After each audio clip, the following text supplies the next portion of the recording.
Hey, what's going on, guys? Welcome back to the GM. It is your guy Boulanger. Up next on the GM, Ravens versus Bucks preview. Let's talk.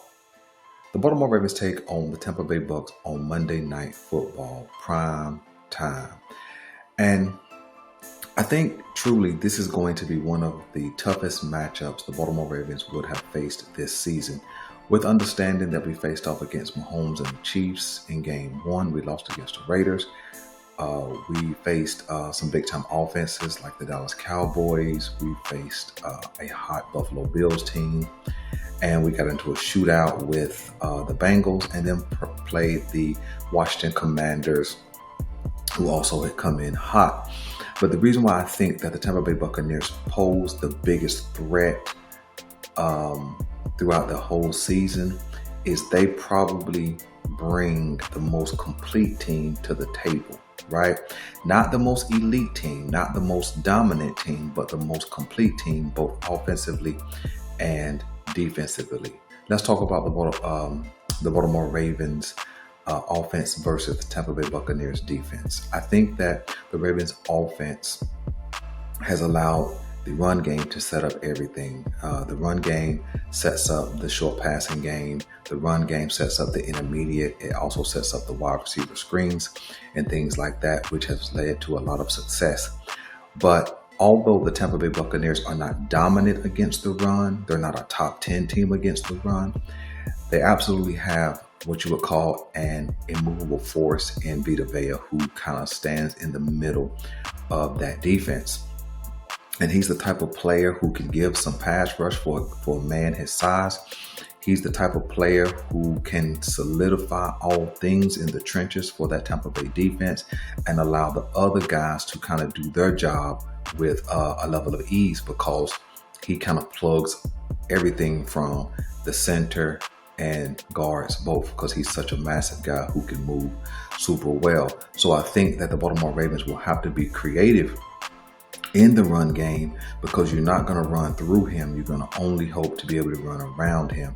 And so can Tyler Lindenbaum and the guards, can they scheme, double team, things like that to kind of move Vita Vea, or will Todd Monken scheme up some plays where we can run off guard, off tackle, and just leave Vita Vea alone altogether?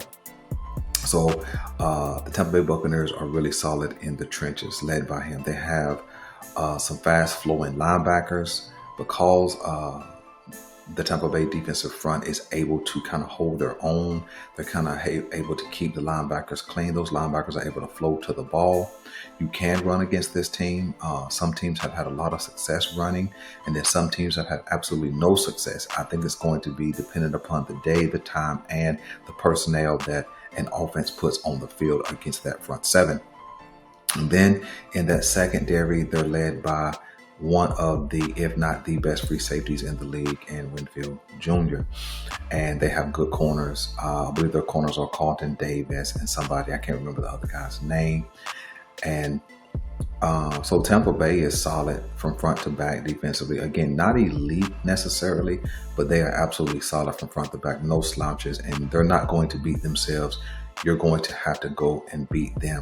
So I think that the Baltimore Ravens offense is going to have to be on their toes. They're going to have to be right place, right time. They're going to have to know their assignments. They're going to have to execute those assignments.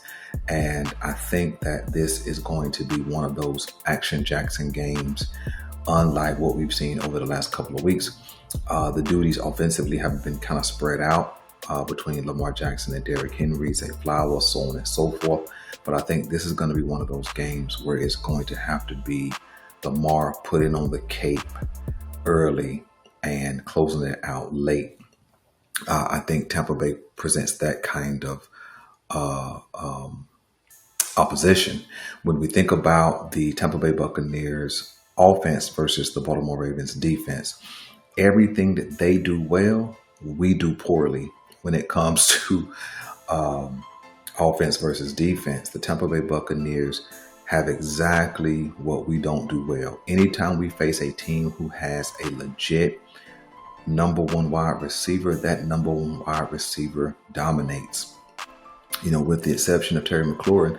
And although he only had right around 60 yards receiving, he still made big timely catches repeatedly throughout that game. But now comes in Mike Evans, 6'4", 6'5", Mike Evans, who still has the speed to get open, the route running, and also the big catch radius to be dominant in the pass game. And then you have a really good second option in Chris Godwin, which then allows all the other pieces to play their roles adequately. And we don't really have an answer for Mike Evans. We don't have a long cornerback or anything like that. We do have some speed, but we don't have anybody to match up with his size. And typically you would kind of play coverage over the top, so kind of underneath and over top a guy like a Mike Evans. But Marcus Williams has been wrong place, wrong time a lot this season, so it really has me concerned. And then even if you decide to kind of double a Mike Evans, then you got Chris Godwin, who is one of the better slot players in this league. And then you have other supplemental parts. You have a running back, or a couple of running backs who can receive the ball out of the backfield, and they're pretty good in the run game as well. So they are super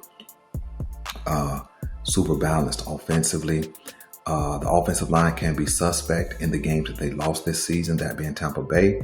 The one game against Denver, who is not potent offensively.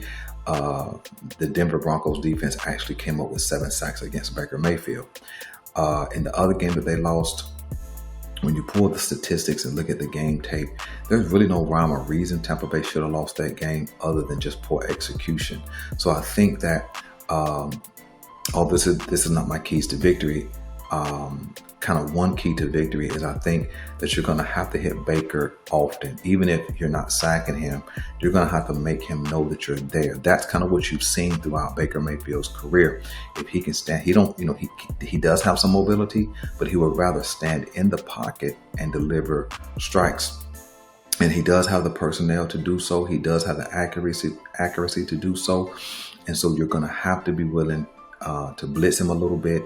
You're going to have to be willing to put your hands on him a little bit. You're going to have to be willing to mix up coverages. And when you get to him, you have to knock him to the ground within the rules.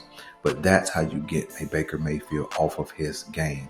Because if he gets comfortable in that pocket and he gets a little bit ornery, a little bit fiery, he can turn a game on its head. As you saw last week when the BUCS put up 51 points against what was a really good New Orleans defense. Some people was talking about New Orleans could be in Super Bowl contention the way they got off to an early hot start, but then they've kind of fizzled out over the last couple of weeks. And so when you look at Tampa Bay, they have all of the tools to be successful in a game against the Baltimore Ravens. And again, the reason why I say this is the toughest matchup is because they're balanced both offensively and defensively. And what they do well offensively, we don't do so well defensively as it pertains to our secondary. So Baker Mayfield is a familiar foe. We know him from his time in Cleveland, but the Baker Mayfield from Cleveland and the Baker Mayfield in Tampa Bay, he has just a upgrade of weaponry that he is using to his benefit. I think he leads the league in touchdown passes, but I think he also has 5 picks, which means you can get your hands on a couple of his balls. 6 games, 5 picks, which means he can get a little loose with the ball, and we know that from his days in Cleveland. So I think that's what we're gonna have to do: hit him, put our hands on him, make him uncomfortable in that pocket, and make him do the things he doesn't want to do. He doesn't really want to run. He doesn't really want to move around a whole lot. He would love to stay and just deliver strikes, which he can do. So that's my early preview, man. I think that the Baltimore Ravens are going to have to be on their game. And another aspect of this game that just came to me is Tampa Bay is a city who just dealt with some impact from the most recent hurricanes. And when cities have had some type of natural disaster, the team and the city kind of come together, especially when it's the first home game after that impact or that event. and it kind of becomes a rallying cry. And so you can see a little bit of motivation just from that, just from the team camaraderie, just from the team city camaraderie together, just from the team coming out and wanting to play for the city, give the fans, give the citizens something to cheer about. I think you can get a little push from that too. So we're going to have to be able to stem an early onslaught, I think, from the BUCS. I think they're going to come out and they're going to try to go deep early and often, because they have seen this secondary over 6 weeks, and they know that we struggle in some areas, and they got the weaponry to expose our vulnerabilities. So, man, I look for a tough contested matchup, man. We'll talk more about this matchup on Friday in our Keys to Victory. I'm your guy, Boulanger, and I'm out.